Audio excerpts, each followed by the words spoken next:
Let's rock and roll, man. Scott, when you look back on the Vandy game, just offensively, what did you see out of the guys?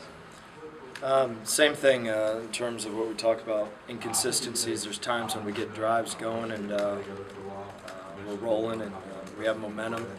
We're on schedule, and then there's times whenever we'll start with an explosive play, come back with another explosive play, and the next thing you know that we make a mistake either through execution or a penalty, and we're behind in schedule. And anytime that we're third down and 7+, that's not optimal for us.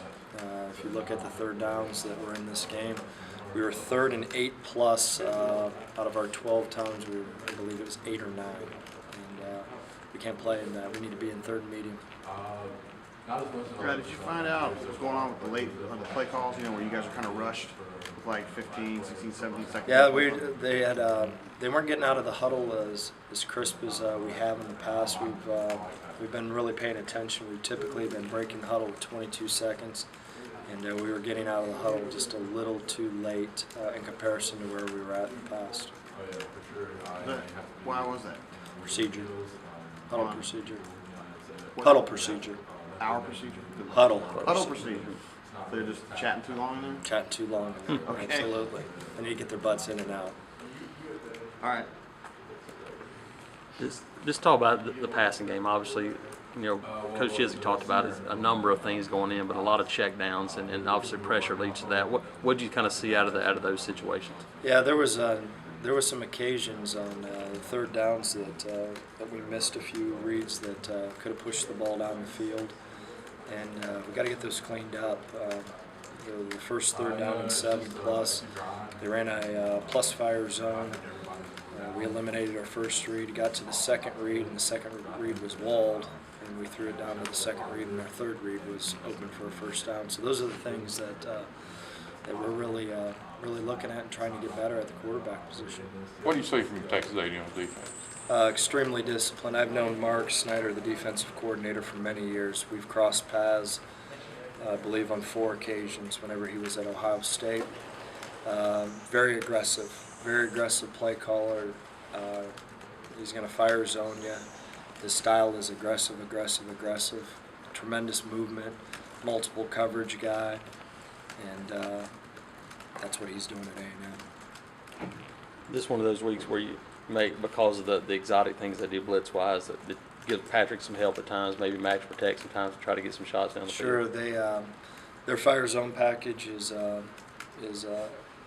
not necessarily exotic, but extremely extensive. There's multiple zone pressure patterns, along with man pressure patterns, along with all-out 11-up heat. So they present a lot of challenges in terms of protection, and that's been his MO forever. He's a very smart defensive coordinator that understands protection schemes. He's going to attack your protection schemes. Do you have to take into account a game like this? I mean, their offense, which wants to run so many plays and play so fast, the necessity of you guys keeping the ball. There's no doubt we have to.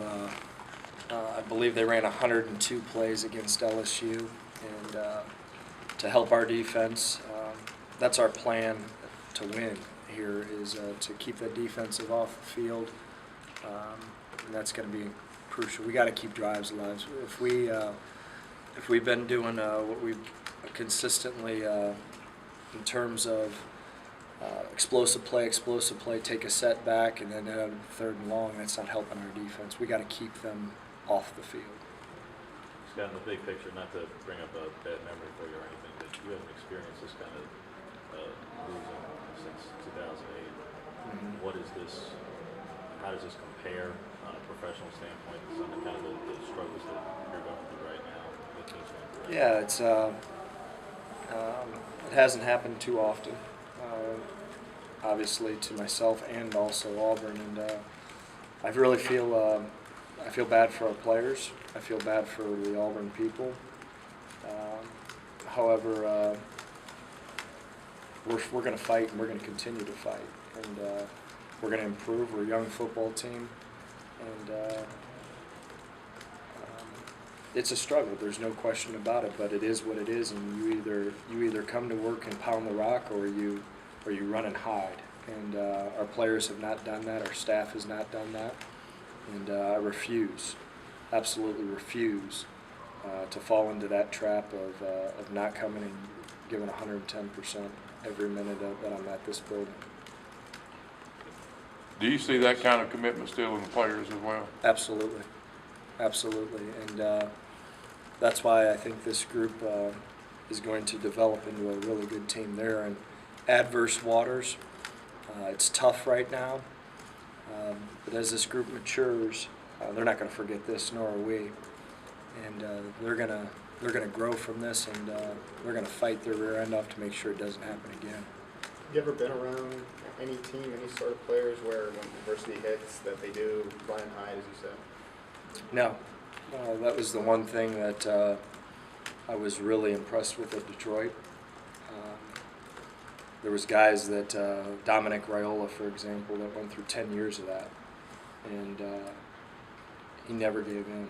And whenever they made it to the playoffs last year, you could just see the emotion on Backus and Dominic Raiola's face that they overcame it. And they never gave. Those guys never gave in, and they wouldn't let their teammates give in. And that's what's positive here, is you see guys still day in and day out coming to work, busting the rear end in practice, and that goes through our leadership, through our head coach. Our head coach hasn't given in and will never give in. And I can promise you, on the offensive side of the ball, along with the defensive coordinator and the defensive staff, that is not in our nature. Zero.